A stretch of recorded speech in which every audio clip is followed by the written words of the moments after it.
If you don't dream about your boyfriend, do you even love them?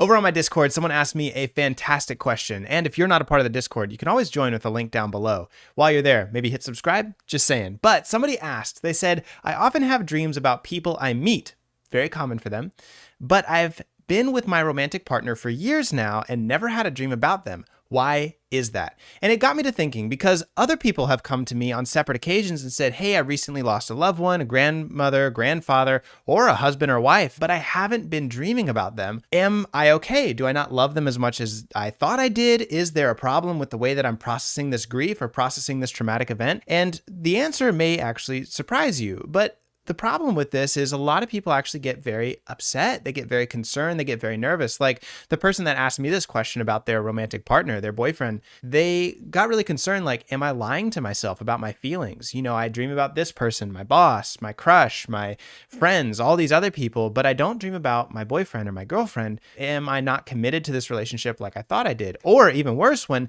a loved one passes away, like a husband or a wife, and I don't dream about them, am I not processing this grief? Did I not love them like I thought I did? And so it can be really unsettling. So today, let's just put a squash to the whole thing. Let's lay this question to rest once and for all. And let's go back to the basics.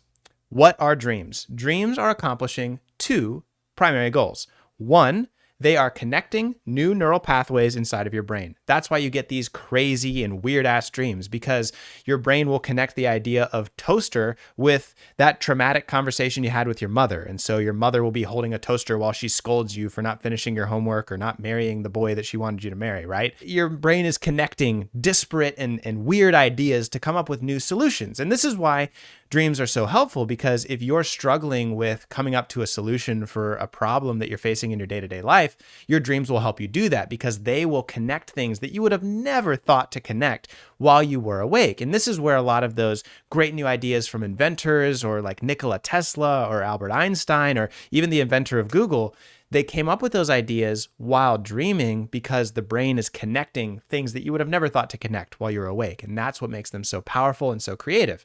Charlie Puth coming up with songs in his dreams, right? That's the network and neural connection. That's goal number one of dreams. Now, goal number two of dreams is deepening those neural pathways.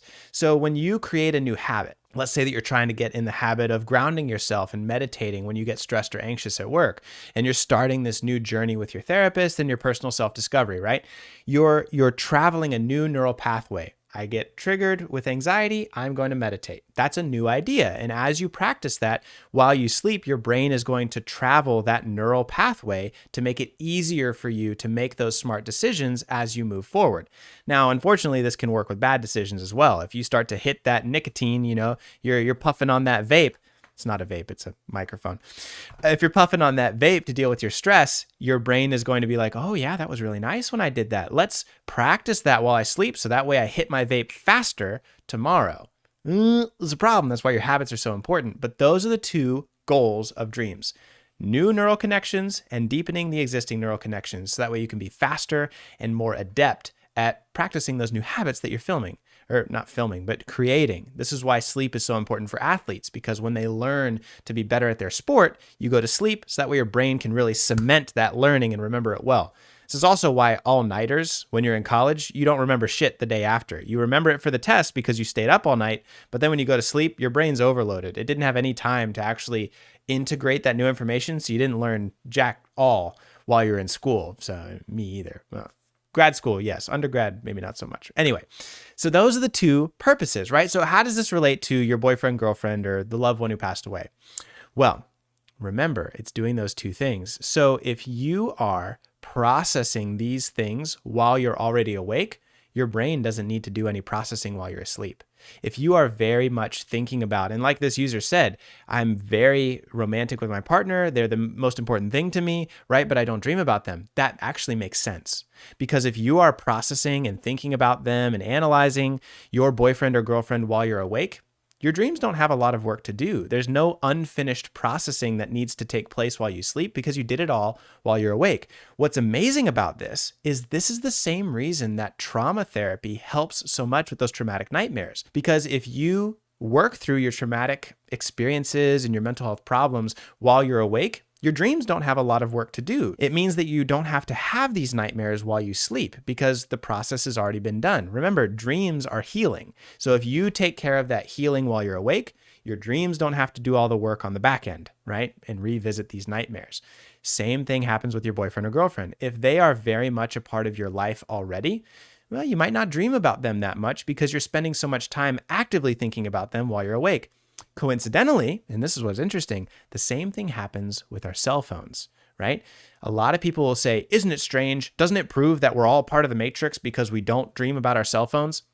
There are many people who dream about their cell phones, but it is interesting. This is a device that I use all the time, constantly throughout the day, especially being on social media. Why does it not show up in my dreams so much?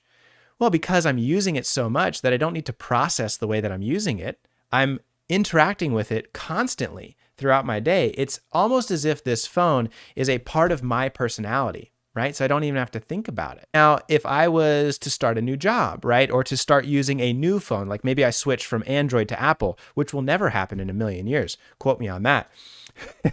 I would probably have dreams about an Apple iPhone because that's new to me. My brain is trying to figure out what the hell is this crappy piece of cell phone technology. See what I'm saying? Let me know if I'm right or wrong in the comments. Anyways, before I alienate my entire audience, that's what's happening in your dreams. But then they ask the follow-up question, thank you, but as a counter, why do we dream about crushes as opposed to our partners? And it's for this very reason. We dream about our crushes because they symbolize something. There's a problem with a crush. There's already an obstacle in that relationship.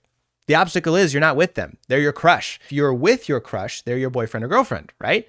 So because you dream about your crush, and crush is one of the most common symbols that I interpret and that I see inside of Dream App, crush is often dreamed about because your mind is trying to come up with new ideas for how to be with your crush, how to win their affection, how to get them to love you, or what would it be like if I was in a relationship with that kind of person that I idolize? How might my life be better? How might I start to talk or act or be different if I was with my crush? So the image of a crush, even this person, actually already comes with a problem that needs to be solved. And that's why we often dream about crush, because our mind is trying to solve that problem. If you're in a healthy, happy, loving relationship with your partner, there's no problem that needs to be solved. So you probably won't actually dream about them, which may be frustrating, but may also actually be really encouraging. So let's talk about grief real quick before we wrap up this video, right? The same thing can happen with grief. I had in my practice, there was a wonderful therapist who lost his wife. And he came to me later and he's like, it's weird. Like, I really want to see her in my dreams because I miss her so much, but I haven't been able to dream about her. And I said, that's very normal. And some people, they dream about them right away, like a loved one who's passed away. Some people, they don't. And usually when it's very, very close like that, like it's your wife, like a partner that you're very close to, you might take some time. It might take a year for you to actually start to dream about them because you are so connected with them already that it takes time to really separate out that idea and start to create new connections with them. How might they talk to me now because of the things I'm going through? How might they interact with me during this unique situation? When it's somebody that's a little bit further away, like maybe a grandfather or a grandmother, they actually might show up in your dreams a little bit faster because unless you are spending constant time with them, grandmother and grandfather, you visit them for the summer, you might visit them for the holidays and stuff. And so they're more of an idea, right? It's an idea of a wise old man or a wise old woman in your life. And so your brain might use that image of your grandmother or grandfather to symbolize wisdom, masculine wisdom or feminine wisdom. So that way you can inject that as a new idea into whatever your mind is processing. But somebody who's as close as your boyfriend, girlfriend, husband, or wife, it may actually take a lot more time for your brain to really use them as a symbol. Because if you've spent a lifetime with this partner, they're not just a symbol for one thing. They're almost a part of you, right? And that image and that message that they left with you is gonna be with you for a very long time. And it's a multifaceted image. It means a lot, right? Like if I think about my wife, Joy, she doesn't mean just one thing to me. She means everything to me. So it'd be really hard for my brain to use Joy as an image to give me a new idea or to help process something, because Joy means too much for my brain to actually accurately use. Now, like maybe my mother or maybe my father, grandmother, grandfather, that might be a much easier image for my brain to use. It's much easier to kind of pinpoint that. So just to kind of wrap the whole thing up, whenever you're dreaming about something, don't be upset that you're not dreaming about this thing or the other thing. Your mind knows what you need. Trust it.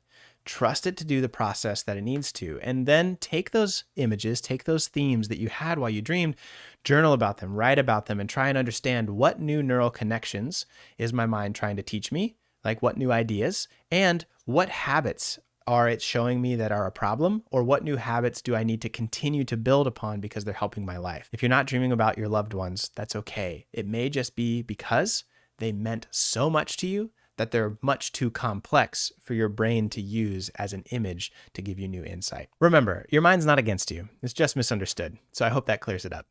Bye.